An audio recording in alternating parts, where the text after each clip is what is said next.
नवरात्रि के 7वें दिन माँ काल रात्रि को हमारा प्रणाम। आई हम जाने इस वीडियो में माँ दुर्गा के 9 रूपों में 7वें स्वरूप माँ काल रात्रि के बारे में। एक पौराणिक कथा के अनुसार एक रक्तबीज नामक राक्षस हुआ करता था। मनुष्य के साथ देवता भी इससे परेशान थे।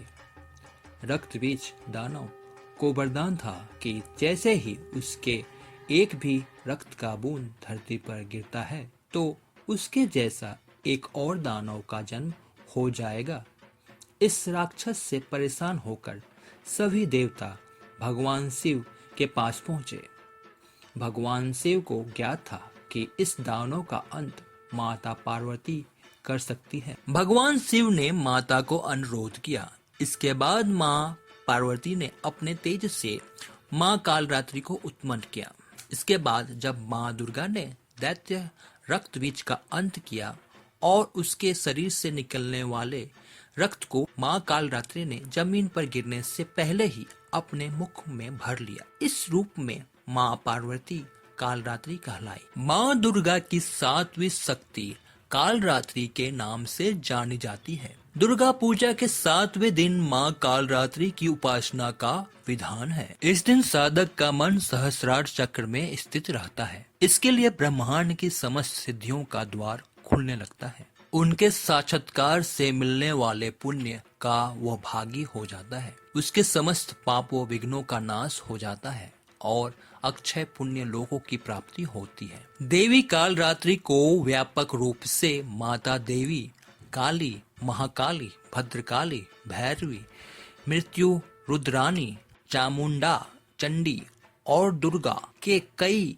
विनाशकारी रूपों में से एक माना जाता है। माना जाता है कि देवी के इस रूप में सभी राक्षस, भूत, प्रेत, पिशाच और नकारात्मक ऊर्जाओं का नाश होता है जो उनके आगमन से पलायन करते हैं। इनके शरीर का रंग घने अंधकार की तरह एकदम काला है। सिर के बाल बिखरे हुए हैं। गले में विद्युत की तरह चमकने वाली माला है। इनके 3 नेत्र हैं। माँ की नासिका से अग्नि का भयंकर ज्वाला निकलती रहती है। इनका वाहन गर्दभ है।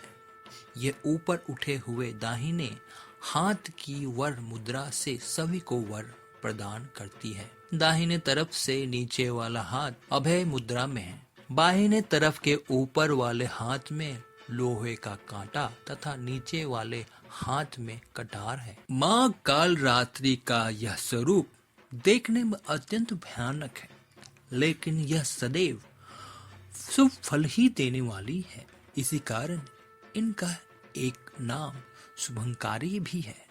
अतः इनसे भक्तों को किसी भी प्रकार भी भयभीत अथवा आतंकित होने की आवश्यकता नहीं है। माँ कालरात्रि दुष्टों का विनाश करने वाली है।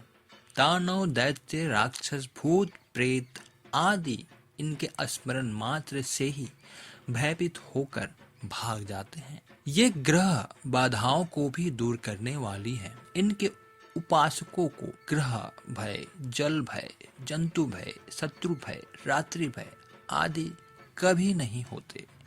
इनका कृपा से वह सर्वथा भय मुक्त हो जाता है। प्रत्येक सर्वसाधारण के लिए आराधना योग यह श्लोक सरल और स्पष्ट। माँ जगदम्बे की भक्ति पाने के लिए इसे कंठस्थ कर नवरात्रि में 7वें दिन इसका जाप करना चाहिए। या देवी सर्वभूतेषु माँ कालरात्रि रूपेण संस्थिता नमस्तस्यै नमस्तस्यै नमस्तस्यै नमो नमः। हे माँ सर्वत्र विराजमान और कालरात्रि के रूप में प्रसिद्ध अम्बे, आपको मेरा बार बार प्रणाम है। मैं आपको बारंबार प्रणाम करता हूँ। हे माँ मुझे पापों से मुक्ति प्रदान करें। ओम ऐं ह्रीं क्लीं कालरात्रै नमः। आइए हम सब मिलकर इस पावन नवरात्रि में माँ दुर्गा के 9 रूपों में 7वें स्वरूप माँ कालरात्रि की पूजा अर्चना करके माता का आशीर्वाद पाएं।